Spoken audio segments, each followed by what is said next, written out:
Coming up on Jerusalem Dateline, Israel approves thousands of new homes and settlements in its biblical heartland, Judea and Samaria.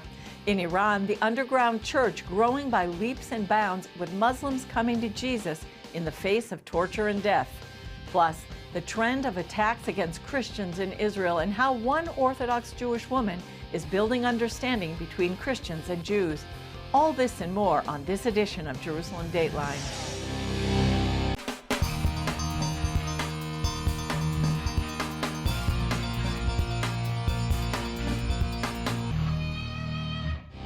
Hello and welcome to Jerusalem Dateline. I'm Julie Stahl.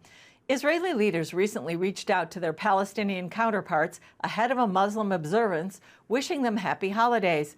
They accompanied that greeting with a call to the Palestinian Authority to combat rising terrorism and violence.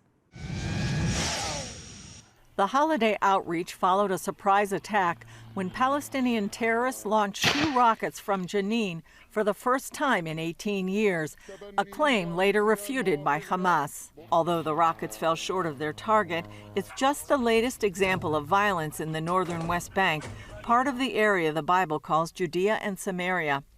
During a visit to northern Samaria, Likud Knesset member Danny Danon said the current situation makes Israel look weak to its enemies and that there must be a move to crush the terrorist infrastructure before it's too late. Residents of the area of Samaria are going through a difficult time with relentless terror attacks by Palestinian terrorists. There's no choice. We must react with a military operation in order to strike the terror cells. While standing next to the widow of Meir Tamari, a terror victim buried on his 32nd birthday, Danon assured the crowd of his belief that Prime Minister Benjamin Netanyahu will respond. I hope that very soon we'll see the IDF operating inside the villages. We'll see these checkpoints return to the place where they murdered a Jew at the hands of a Palestinian that still hasn't been caught. And this way, we can relay a very clear message of who is a landlord here in the land of Israel. Israeli President Isaac Herzog spoke with Palestinian Authority President Mahmoud Abbas ahead of the upcoming Muslim Feast of the Sacrifice that marks Abraham's willingness to sacrifice Ishmael, not Isaac. The holiday message included a desire for cooperation, urging PA leaders to step up and fight terrorism.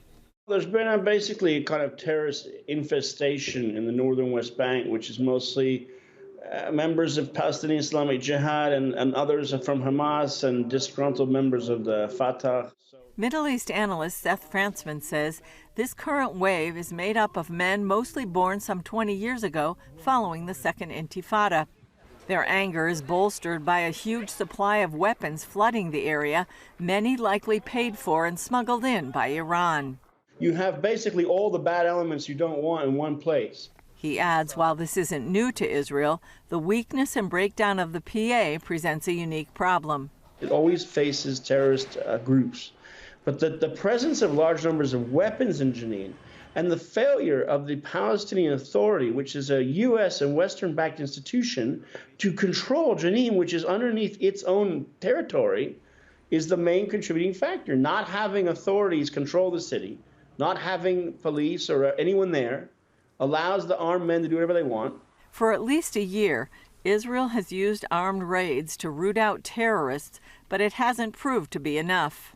I think the Palestinian Authority has to be able to control most of its cities better. That means I think the United States and others that deal with the Palestinian Authority need to take this much more seriously. Frantzman says the focus should be to take away the guns, stop the smuggling, and prosecute those trading in illegal firearms.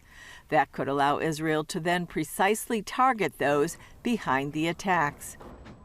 We turn now to Iran, where a great awakening is exploding. According to Open Doors International, more than 1.2 million Iranians are coming to faith in Jesus, despite being at risk of facing imprisonment, torture, and execution. Leila Gilbert from Family Research Council says the gospel is being shared by low-profile online Bible studies and affirmed by visions, dreams, and miraculously answered prayers. Due to the risky circumstances, the new believers are communicating about their changed lives carefully and quietly with friends and loved ones. Here in Israel, there have been a number of incidents this year in which ultra-Orthodox Jews publicly confronted Christians and Messianic believers. The most recent happened outside a Hebrew worship event in Jerusalem. This time, the hostility led to physical attacks. Inside the King of Kings congregation, some 800 people recently attended 2 concerts of Hebrew worship songs. It was a night of worship and singing through the scriptures, singing through the Psalms. Everyone was invited, and we were very upfront about what this event was. That was important to us, that all of the people attending knew exactly what they were coming to through the purchase of tickets well before the event. But outside, something else was going on. So as the worshipers were trying to come in, the protesters would block them. They would get in their way. They would physically put their hands on them, put their body on them. Senior pastor Chad Holland told CBN News protesters verbally and physically attacked those trying to attend the concert sponsored by the Messianic Jewish Alliance of Israel. Several people that got harmed, they got accosted. We were being told of several people who got hurt. In addition to that, there was quite a loud noise-making group, and eventually this group of protesters, and we might even say violent protesters, grew to between 80 and 100 people. While Holland commended police for bringing order, he felt more could have been done to prevent the situation. We want to say thank you to the police. They did such a good job. They were so brave and courageous. All we would want is for the police to take it more seriously early on, to send more police early so we could avoid this whole event altogether. One of Jerusalem's deputy mayors, Aryeh King, stood behind and supported the protesters, which included many teenagers and young men. Others cheered them on from above. It's people who have a very warped view of what the Christian community is. They feel that most of the Christians in Jerusalem are there missionizing young Jews. I've tried to explain to them many times that that's not the case. Another Jerusalem deputy mayor, Fleur Hassan Nahum, told CBN News she and other leaders tried to convince King what he was doing was wrong. It was very negative, incendiary. The mayor condemned it, half the city council condemned it, and told him to his face that all he was doing is inciting hatred. While she says the group is small, Hassan Nahum is still concerned about the violence against Christians. Well, I would like to think that we do our utmost to protect all minorities. I've been involved in a campaign to get rabbis to condemn any type of violence or protests. So it's not the mainstream, and it's not even the mainstream Orthodox, and it's not even the mainstream national religious. It's a small, marginal group, a few bad apples that ruin the basket. Phaedra Shapiro, who heads the Israel Center for Jewish-Christian Relations, sees it as democracy in action. It was clear that the police were protecting the rights of concertgoers. I mean, this is still a democratic country, and that includes the democratic right to protest, so long as it doesn't harm law and order. On the other hand, she's concerned about the growing dispute. There is a growing polarization in Israel, and that really has nothing much to do with Jews and Christians, and everything to do with politics and a certain sector that feels emboldened to act in increasingly undemocratic and sometimes brutal ways. While Israelis may be sensitive to the idea of missionary activity, Shapiro believes those who would protest a Christian event are relatively few. She also feels Israelis should turn their energies elsewhere. I think that our mission as Jews in Israel, it seems to me, needs to be building a vibrant Jewish identity among our people and not protesting a music concert. Holland emphasized that there was no intent to evangelize. He says what happened exposed people's hearts. Worshippers were coming for one heart of love for God, love for one another, and the protesters had a different heart motive, and they didn't seem to care if someone was a man, a woman, a grown person, a child, an elderly person, or a baby. They didn't seem to care. They were going to promote this violence, make this noise, and again, we believe they were just grossly misinformed about what the whole event was. The musical evening has been an event for years. Holland says he hopes next time they can come up with a way to make it just that. Coming up, how one Orthodox woman is making a way for better understanding between Christians and Jews.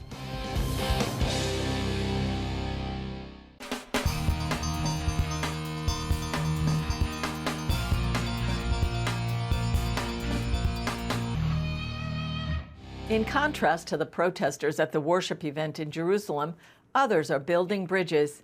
One Orthodox Jewish woman from the Israel Center for Jewish-Christian Relations is consulting for the TV series about the life of Jesus called The Chosen. Take a look. Phaedra Shapiro, welcome to Jerusalem Dateline. Thank you so much. I'm delighted to be here. Now, you had a very interesting experience. What did you first think when The Chosen came out? I was so certain that it was going to be bad. I mean, bad aesthetically and bad for the Jews. And my whole Christian social network was talking about it. And I was completely avoidant. But it was when The Chosen actually reached out and asked if I was willing to be part of this advisory board, I realized that I had kind of no basis on which to accept or reject this invitation. And that left me with a sudden need to binge watch 3 seasons worth of The Chosen.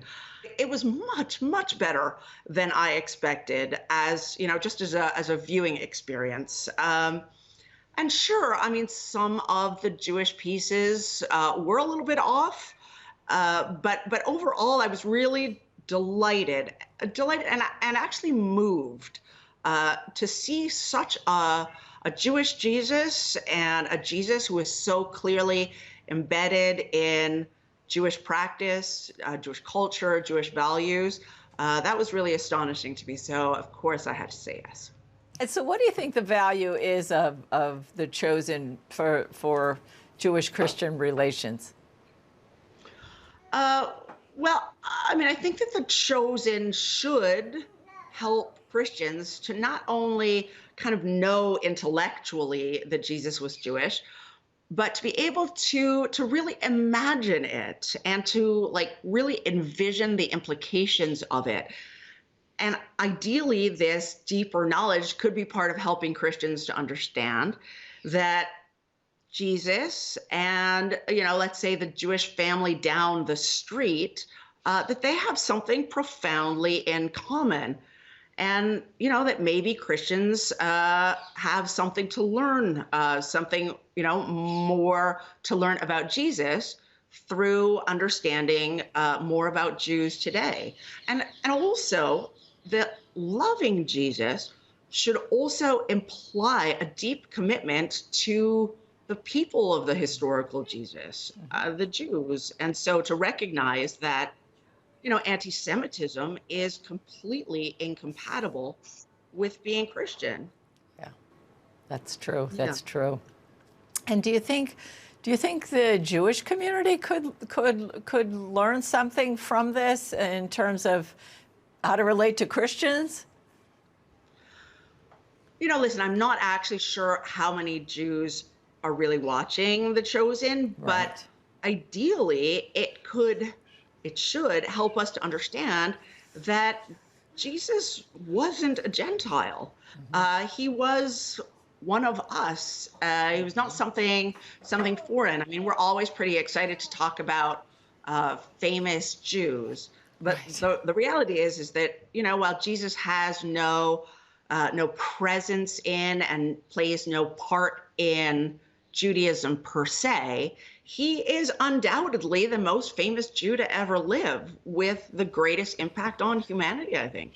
Thank you so much, Phaedra Shapiro, for joining us on Jerusalem Dateline. Thank you, Julie. Up next, Scott Ross takes us to biblical Judea and Samaria to show what life is really like in an Israeli settlement community.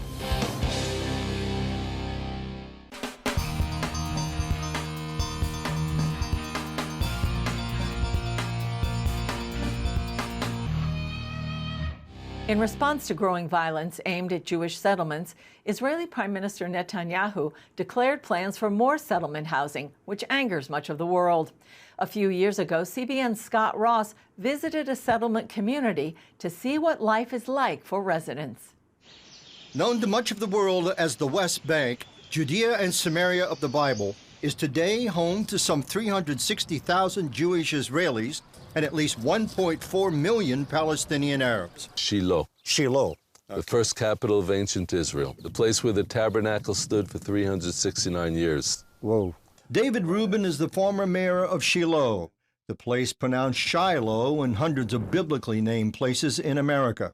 We talked together overlooking the route in which the biblical patriarchs Abraham, Isaac, and Jacob would have traveled. This is where Joshua stood before the Israelites and he said, "How long will you wait before coming to take possession of the land that the Lord God of your fathers has given you?" This is the place where the woman Hannah came to pray for a son.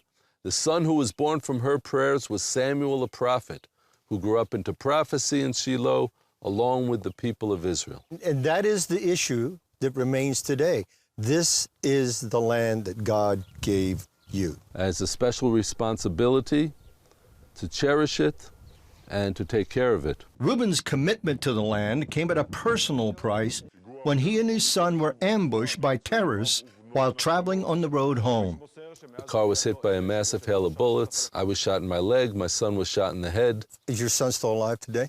Thank God my son is alive today. He had a miraculous recovery. The bullet missed his brain stem by 1 millimeter. Why do people choose to live in the middle of the threat of violence, their children, so forth, being exposed to this? Why do people want to be here? We've come home. We're fulfilling prophecy in these times. Some 230 Israeli families live in Shiloh today, 35 years after it was reestablished in 1978. And yet Palestinian Authority Chairman Mahmoud Abbas said recently that a future Palestinian state in this area must be completely free of Jews. There never was a Palestinian state. It's all an illusion. It's all a political game by the Islamic world to try and make sure that Israel doesn't have the right to exist anymore. And how do you feel about the land for peace negotiations? You give up the land, there's going to be peace. It's time for a new plan, which is called Peace for Peace. We extend our hand in peace. They extend their hand in peace. We shake it and we have peace. We sign a peace treaty, and all is well. Still ahead, an artist and a theologian team up to help others understand the Bible. See how they're reaching millions when we come back.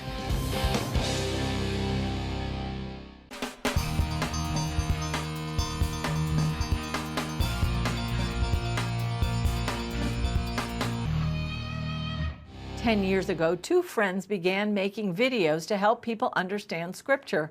Today, the Bible Project is helping millions of people around the world engage with God's Word. Dale Hurd brings us their story.